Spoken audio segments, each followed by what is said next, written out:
Hi there everybody, welcome to another video. Today I'm going to be discussing the 10 things I miss most about not being pregnant. So let's start with number 10.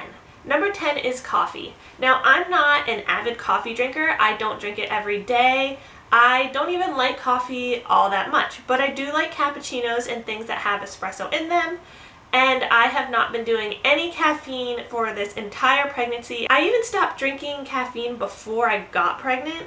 So I've been almost a year without caffeine in general, but I do like being able to go get a cappuccino or coffee ice cream or anything when I feel like I just need a little bit of an energy boost, and right now I can't do that and I find myself wanting to a lot. Number 9 is breathing. Now this is kind of a weird one because right now the baby is pushing on my lungs. I can't inflate my lungs the whole way. It's hard to breathe.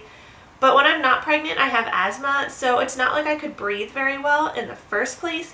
But I do miss being able to inflate my lungs the whole way. It's definitely a pain in the butt right now, and I'm ready to be able to inflate my lungs the whole way, regardless of whether or not I need my inhaler. Number 8 is not having to pee. Now, I have to pee about every 15 minutes or so, no lie. Sometimes I can't even figure out if I have to pee or if I just feel like I have to pee because of the baby. So the baby is head down. The baby is also measuring very large, but my uterus and my belly is measuring very small, so it's incredibly cramped in there. And then sometimes when I have Braxton Hicks contractions or real contractions, I can't actually tell if I have to pee or if I just feel like I have to pee, and once the contraction's over, then I'll go back to feeling like I don't have to pee. I'm not sure, but I'm definitely over having to go to the bathroom every 15 minutes or 20 minutes or something like that. It's definitely getting old very quickly. Number 7 is not having to check my blood pressure as frequently. Now this is probably one that doesn't make anybody's list, but it makes my list because I have suffered from chronic hypertension in the past before I was pregnant, and I was on medication to help that. But now I am at risk of preeclampsia and hypertension, and the doctor actually has me taking my blood pressure 2 to 3 times a day, every single day until the baby comes, and I have been doing this for weeks. It is hard to remember to take my blood pressure and make sure I do it around the same times every day, or just do it in general. It's hard to remember to do it. It's not something that I'm like, oh, it's 8 o'clock, let's take my blood pressure. Like, it's just kind of inconvenient at this point. Number 6 is sushi with raw fish. Now, a lot of people say that you shouldn't eat sushi at all. However, I do have sushi at least once a week, and I usually alternate weeks by sushi with fish and then just a vegetable roll. I usually don't have fish every single week. However, contrary to what everybody seems to believe, it is actually safe to eat sushi with cooked fish as long as the fish is not high in mercury. So I can have fish with like shellfish, and I can have sushi with salmon, but I don't ever get like tuna or mackerel or whitefish or yellowfish or anything like that. I just stick to mostly just salmon, and it's not even unsafe to eat a lot of it as long as you're not getting like 16 ounces in a week, which with one little sushi roll you're definitely not getting that. So I have still been eating sushi, but I miss my fish that is raw or the fish that is high in mercury. I'm ready to eat those types of sushi again. Number 5 is soda. Now, I stopped drinking soda before I was pregnant, kind of like the caffeine. I stopped drinking caffeine. And it's not necessarily that I am missing soda in general. I really just want to drink a Dr. Pepper. Like, that is the one thing I want to drink. And if you watch the video of me packing my hospital bag, you will notice that I put Dr. Pepper in my hospital bag because that is one of the things that I'm going to drink as soon as the baby's out. I love Dr. Pepper, and I'm just ready to have one. Number 4 is sleeping on my belly. I am a belly sleeper, which obviously being pregnant doesn't work out very well. I still sleep on my side since I can't sleep on my belly.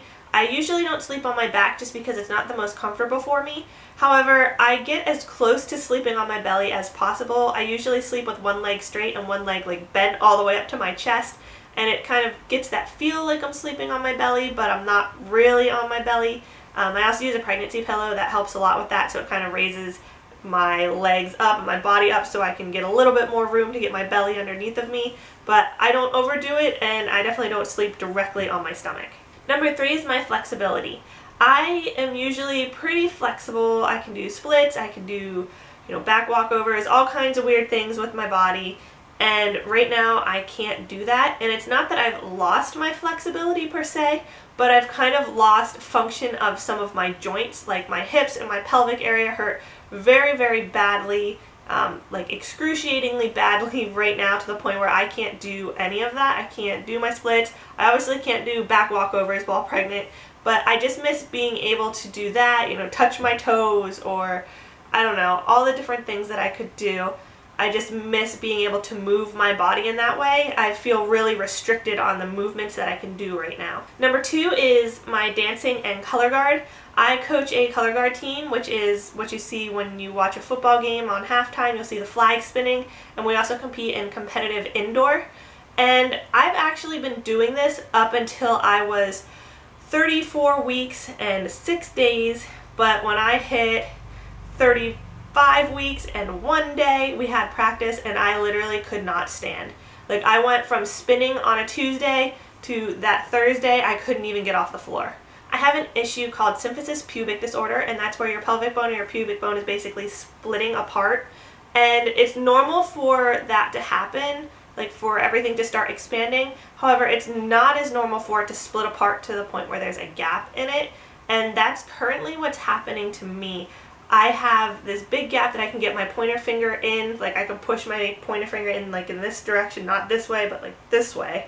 I can actually get my pointer finger to go in between both sides of my pelvic bone. And then there's a piece of cartilage in there that's just basically stretching and ripping apart to the point where it could actually rupture. And I hope that doesn't happen to me, but it hurts extremely bad. Basically, like halfway down my thighs, up into like where kind of like my belly kind of rounds out at the bottom, feels like it's bruised, and then that bone just feels like it's broken. Honestly, this feels worse than any bone I've ever broken. It is the second most painful thing I think I've ever felt in my life. It takes second to the time that I had salmonella, and I thought I was just going to die that day. So I know I'm going to deal with a lot worse, but right now it is preventing me from doing things that I love to do. And my number one missed thing, which if you are part of my family, you could probably figure this out pretty easily, is water skiing and kneeboarding. We go to Smith Mountain Lake, Virginia, and I go water skiing and kneeboarding every year. I've even had several failed attempts at barefoot skiing, and it is something that I look forward to every single summer, and this summer I could not participate, and it was just hard to, go to the lake and see my skis and my kneeboard and my life jacket and just look at it. Like, I couldn't use it. I'm ready to be able to do that again. And the thing is that by the time the baby comes, it's going to be out of water skiing season, so I can't even go there and ski after the baby's born because it'll be over. So I have to wait until next summer to do it again, but it is one of the things I look forward to most every year, and unfortunately I just couldn't do it this year. So that is my list of the 10 things I miss most about not being pregnant. Let me know what you miss about not being pregnant, or what you think you might miss if you're not already pregnant, things that you might miss when you are pregnant. I hope you enjoyed the video. Don't forget to like the video, share the video, subscribe to my channel, find us on Facebook, and I will see you next time. Bye!